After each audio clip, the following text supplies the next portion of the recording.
Vision నాయకుడు అని మాట్లాడుతున్నారు కదా, అంత ట్రోల్ ఎందుకు అవుతుంది మరి? విజన్ నాయకుడు అయితే రేవంత్ రెడ్డి గారు అంత ట్రోల్ ఎందుకు అవుతుంది? ఏం ట్రోల్ చేసి అంత ఏడిపిస్తున్నారు? ఎవరిని ఏడిపించారు చెప్పండి. ప్రతి ఒక్కరు కూడా రైతుల్లో చూసుకున్నట్టు రైతులకు ఏమైంది చెప్పండి. పెళ్లిడికి వచ్చిన ఆడపిల్లలు ఇస్తా అని చెప్పి ఏదైతే తులం బంగారం అని చెప్పిండో అది ఇంతవరకు కూడా ఏ ఆడబిడ్డ కూడా అందడం లేదు. లైక్ పెళ్లికి ఇస్తా అన్నది వాళ్ళు డెలివరీ అయిపోయిన తర్వాత తీసుకోవాల్సిన పరిస్థితి వస్తుంది. అంటే దేని వల్ల? లైక్ కాంగ్రెస్ పార్టీ అధికారం రావడానికి ముందు 6 గ్యారంటీలు ఏదైతుందో అది అధికారికంగా పేపర్లో ముద్రించి అవన్నీ తీసుకొచ్చి సో అది ఇంటింటికి పంపించడం జరిగింది. సో 6 గ్యారంటీలో కూడా నీకు ఫ్రీ బస్ అయితేంది, గ్యాస్ అయితేంది, మిగతా ఇవన్నీ జరుగుతున్నాయి కదా. డే 1 కానుండే పని చేస్తున్నారు కదా. కొట్టుకోవడం అంటే ఇప్పుడు బస్సులో టైట్ అవుతుంది కాబట్టి నువ్వు ఎట్లా నెట్టేసుకున్నావు, దానికి ఏముంటుంది. కొంతమంది మహిళలను అడిగితే ఇప్పుడు ఫ్రీ బస్ పెట్టి మమ్మల్ని అట్టనవసరంగా మహిళలకు ఫ్రీ బస్ ఉందని చెప్పి ట్రోల్ చేస్తా ఉన్నారు బయట చూసుకున్నట్టయితే అని చెప్పి వాళ్ళు మాట్లాడుతున్నారు. లైక్ పెట్టి కూడా వేస్తే కదా, వాళ్ళే తిట్టుకుంటున్నారు, మహిళలే తిట్టుకుంటున్నారు. ఎవరు తిట్టుకుంటారు 100కు 1% అది కూడా బీఆర్ఎస్ వాళ్ళే తిట్టుకుంటారు. అన్లాలతో తిట్టిస్తారు. నిజంగా వాళ్ళు గుండెమే చేసుకొని చెప్పమనండి. అదే ఆడవాళ్ళని మేము ఇప్పుడు ఒక్కొక్కరు దాదాపు చాలా యాత్రలు తిరిగి వచ్చారు, చాలా ఊర్లలో పోయి వచ్చారు. అవన్నీ డబ్బులు గవర్నమెంటే కడుతుంది కదా, మంచిదే కదా. మరి నీకు ప్రభుత్వం ఏడైతే అయినట్టు. లైక్ ఇప్పుడు రైతులకు రైతు బంధు ఇన్ టైంలో ఎందుకు వేస్తలేడు? రైతుల ధాన్యాలను ఇన్ టైంలో ఎందుకు కొనుగోలు చేస్తలేడు? ధాన్యాగారాలను ఎందుకు ఏర్పాటు చేస్తలేడు రేవంత్ రెడ్డి? వీటన్నిటికీ ఏమంటారు? చేస్తేనే కదా రైతులకు. ఇప్పుడు గవర్నమెంట్ టీఆర్ఎస్ గవర్నమెంట్ ఉన్నప్పుడు, కేసీఆర్ గారు ఉన్నప్పుడు రైతు బంధు ఎవరికి ఇచ్చిండు? డబ్బున్న వాళ్ళకు, 100 ఎకరాలు ఉన్న వాళ్ళకు, 50 ఎకరాలు ఉన్న వాళ్ళకు, 30 ఎకరాలు ఉన్న వాళ్ళకు వాళ్ళకి ఇచ్చిండు. రేవంత్ రెడ్డి తర్వాత ఏం చేసిండు అంటే ప్రభుత్వము పైసలు ప్రజలకు ఖర్చు పెట్టింది ఎంత? సబ్బు మీద, బట్టల మీద, అగ్గిపేట మీద ఈ వచ్చిన ట్యాక్స్లు అన్ని పైసలు గవర్నమెంట్ పైసలు అయ్యి. మరి ఆ డబ్బుల్ని వృధా చేసింది ఎవరికి ఇచ్చిండు? మల్లారెడ్డి లాంటి వాళ్ళకు, 100 ఎకరాలు ఉన్న వాళ్ళకు, అమెరికాలో ఉన్న భూస్వాములకు ఇచ్చిండు రైతు బంధు. అది వద్దనే కదా రేవంత్ రెడ్డి వచ్చి ఖర్చు చెప్పించింది. సో అందుకే కదా గవర్నమెంట్ చేంజ్ చేసింది. నీకు 10 సంవత్సరాలు తెలంగాణ రాష్ట్రం ఏర్పడేది ఎందుకు? నీళ్లు, నిధులు, నియామకాలు. మరి నీళ్ళయి కాళేశ్వరం ఏం చేసిరు? 8,000 కోట్ల డబ్బులు.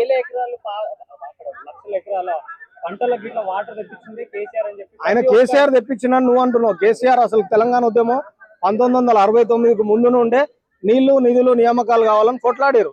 కేసీఆర్ అనే వ్యక్తి ఉద్యమాన్ని దాని నుండి వచ్చి తీసుకున్న వ్యక్తి. అంతేగాని ఉద్యమం అసలు పోరు చేసింది ఎవరు? 1969 కానుండి. నీళ్లు కావాలి కదా, నీళ్లు, నిధులు, నియామకాలు కావాలి. ఏవులు ప్రజలు ఇప్పుడు తల్లిదండ్రులు ఏం చేశారు? కొడుకుకు ఉద్యమాన్ని పంపిస్తే రేపు పొద్దున ఉద్యోగం వస్తుంది, ఒక కొలువు వస్తుంది, ఒక 50-60 వేల జీతం వస్తాయి, బాగుపడతాడు కొడుకు అని తల్లిదండ్రులు పంపించారు. అవునా? అదేవిధంగా నిధులు దేనికి? ఆ వాటితోనే ఏమైనా బిజినెస్ ఏర్పాటు చేసుకుంటాడు, ఏదైనా కార్పొరేషన్ లోన్ ఏర్పాటు చేసుకున్నాడు, నిధులు కావాలనుకోరు. నియామకాలు ఎందుకు? ఉద్యోగం, నీళ్లు, నిధులు, నియామకాలు ఈ 3 కదా. నీళ్లు వస్తే పంటలు సస్యశ్యామలం అవుతుంది అని 3 ఆలోచించే కదా తెలంగాణ. మరి 10 సంవత్సరాలు ఎందుకు? అవును, నిన్న కన్నెపల్లి కాడికి వెళ్ళారు. అక్కడికి వెళ్ళి ఆ స్విచ్ ఆన్ చేస్తే 100 ఎకరాలు పారుతాయి అని చెప్పి మాట్లాడితే మరి రేవంత్ రెడ్డి ఎందుకు ఆన్ చేసలేడు? రేవంత్ రెడ్డి ఒక రైతు కుటుంబం నుండి వచ్చింది. అవును, నేనేమంటున్నా అంటే అసలు ప్రాజెక్టులో లోపం ఎందుకైంది? టెండర్లు ఎవరికి ఇచ్చారు? అసలు దానివల్ల ప్రాజెక్టుకి ఏం నష్టమైంది? ఇంజనీర్లు ఉంటారు కదా, వాళ్ళకు ఒక బోర్డ్ ఆఫ్ ఉంటుంది కదా, వాళ్ళు సిగ్నేచర్ పెట్టి ఏం చేయకుండా మీరు ప్రాజెక్టుకి చేసిరు. ఓకే, అది ఆ వాటర్ వస్తే అందరికైతే అని కాళేశ్వరం జలాలు రావాలని ప్రజలందరూ కోరుకున్నది కూడా అదే. అంటే రేవంత్ రెడ్డి గవర్నమెంట్ వచ్చైనా 2 సంవత్సరాలు అయిపోయింది, ఇప్పటికి కూడా దాంట్లో వెసులుబాటు కానీ లైక్ కుంభకోణం జరిగిందని మీరు మాట్లాడుతున్నారు. అవును, కుంభకోణం 100% వాళ్ళే ఒప్పుకున్నారు కదా. ప్రూవ్ అయింది ఆల్రెడీ, బీటలు వారింది. ఇప్పుడు ఎగ్జాంపుల్ నేనే చెప్తున్నా, చూడండి. చిన్న మురికాలువ కడతారు, లేకపోతే సీసీ రోడ్ వేస్తారు, అది పగులుతే ఏమన్నారు? నాణ్యత లేదని అన్నారా? నువ్వే అంటావా? ఎవరైనా అన్నారా? అది ప్రజలు చూసిరు, అన్నిట్లో చూసిరు కాబట్టి అది వాళ్ళే ఒప్పుకున్నారు కదా. అవును, చూసుకున్నట్టయితే జూపల్లి కృష్ణారావు గారు ఏం మాట్లాడారు? సరాసరి పార్టీ ఆఫీస్కి వస్తా, ఆడ భేటీ పెడదాం అని చెప్పి కేటీఆర్ గారికి, సొలిసిటర్ హరీష్ రావు గారికి మాట్లాడారు. ఆయన అప్పుడు ఇరిగేషన్ మినిస్టర్ కాబట్టి ఆయన ఉన్నప్పుడే 2,000 కోట్ల కుంభకోణం జరిగిందని మాట్లాడారు. అవును, బట్ అక్కడ మాట్లాడినట్టు ప్రూవ్ చేయాలి. అక్కడికి ఎందుకు వెళ్ళలేదు? కాగితాలతోని రెడీగా పెట్టిండు. ఎవరు? కాగితాలతో సహా ఎవరికి వెళ్ళాలి? అవును, ఆయన పార్టీ ఆఫీస్ కి ఎట్లా పోతాడు? అసలు పార్టీ ఆఫీస్ అవును, ఇద్దరు అసెంబ్లీలో చర్చ చేయాలి కదా. గన్ పార్క్ దగ్గర నీకు గన్ పార్క్, అవును కేటీఆర్ వచ్చిండు, హరీష్ రావు వచ్చిండు, ప్రతి ఒక్కరు అవును, నువ్వు ఇద్దరు ఎమ్మెల్యేలు కదా, ఇద్దరు మంత్రులు ఎమ్మెల్యేలు ఏడ చేసుకోవాలి చర్చ? అడిగి రావాలి. నువ్వు ప్రజాపక్షంలో అసెంబ్లీలో చేయాలి, సార్ ఇప్పుడు లేదనుకుంటే నా ప్రజల మధ్యలో చేయాలి. నువ్వు మా ఇంటికి రా, నీ ఇంటికి రా అంటే ఎట్లా వస్తారు? ఈయన కాంగ్రెస్ పార్టీ, ఆయన టిఆర్ఎస్ పార్టీ. టిఆర్ఎస్ పార్టీ ఆయనకి బీఆర్ఎస్ ఎట్లా పోతారు? కృష్ణారావు మాట్లాడి గన్ పార్క్ దగ్గరికి చర్చకు రా అని చెప్పి మాట్లాడింది జూపల్లి కృష్ణారావు. అవును, మరి అదేదో అసెంబ్లీకి రమ్మని ఆయననే చెప్పొచ్చు కదా. ఆయన చెప్పడం వీళ్ళది, ఇలా ప్రజలు చెప్తారు, నేనే చెప్తున్నా ప్రజలుగా. ప్రజలుగా అవును, మీరు ఏడ చర్చ చేయాలి? మీరు కొట్టుకునేది ఏడా? పంచాయతీ పెట్టుకునేది ఏడా? మీకు అధికారం ఇచ్చింది ఎందుకు? మీకు అధికారం ఇచ్చింది ఎందుకు? ఏడ మాట్లాడాలి?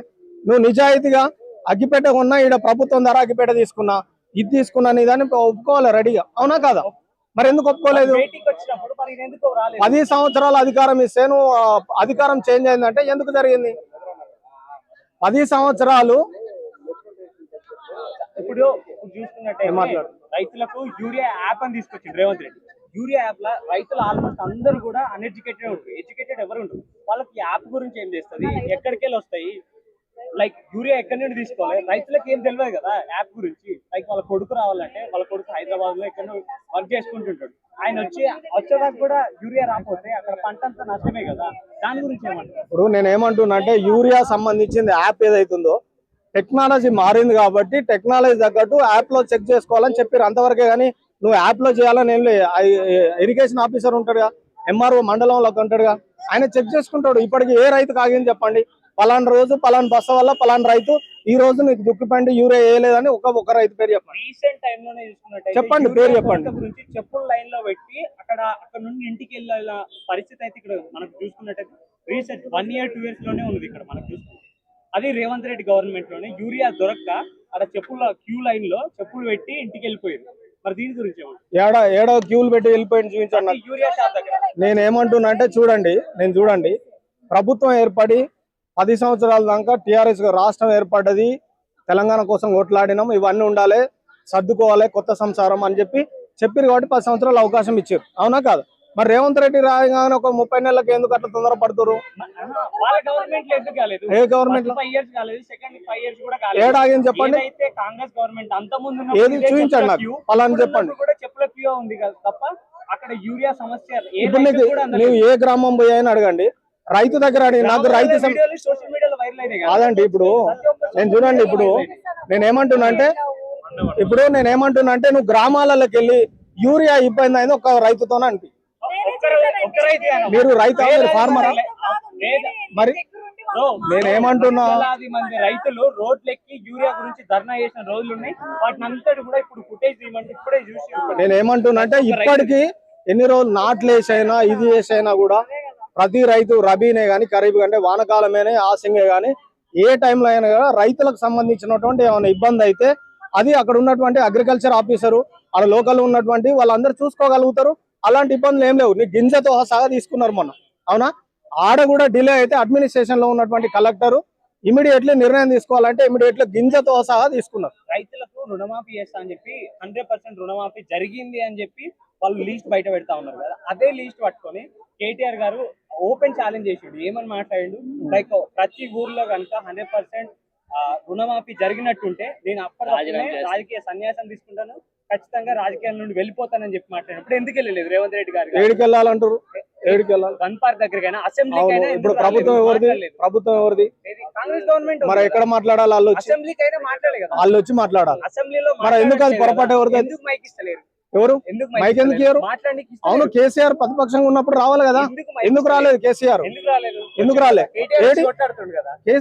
ఇప్పుడు నువ్వు అధ్యక్షుడు నీ కొడుకును పంపిస్తే ఎట్లా? నాకు అర్థం కాదు. నువ్వు ఫైటర్ అన్నప్పుడు నువ్వు కొట్లాడాలి. తెలంగాణ ఎవరి కోసం ఎవరు కొట్లాడారు?